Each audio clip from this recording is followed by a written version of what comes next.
Hello. So आज मी करणार आहे म्हणजे आपण लहान असताना आई आपल्याला द्यायची पोळीचे लाडू. पोळीचा असा कुस्करा करायचा आणि खूपच सोपी आहे. तर फक्त तूप आणि गूळ टाकायचा, मस्त त्याचे असे लाडू वळायचे आणि खायचे. पौष्टिक पण आहे आणि खूप यम लागतं. सो ते आज करूया. मी वापरते मातीचं भांडं, मला खूप आवडतं. याच्यात कुठल्याही भाज्या किंवा काही सुद्धा केलं हेल्दी असतं आणि छान असतं.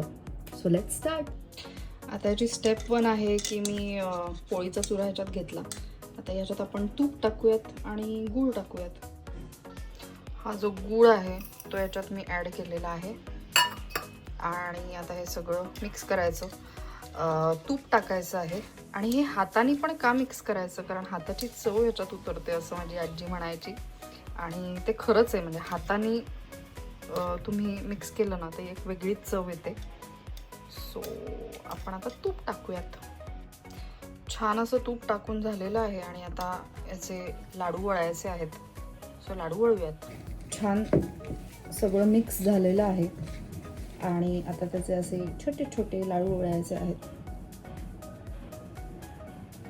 सो हे तुम्ही कधी, जेव्हा वेळ नाही आहे, पटकन काहीतरी घेऊन जायचं आहे. सेटवर सुद्धा मी खूपदा घेऊन जायचे, मला खूप आवडायचे.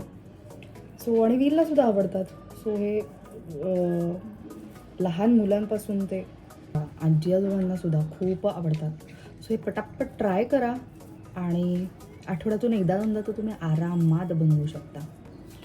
सो अशा प्रकारे मिक्स केलेलं आहे सगळं आणि याचे लाडू वळून तयार आहेत. यम लागतं, खूप यम लागतं. वीर, लाडू आवडला तुला? लाडू आवडला तुला? आवडला.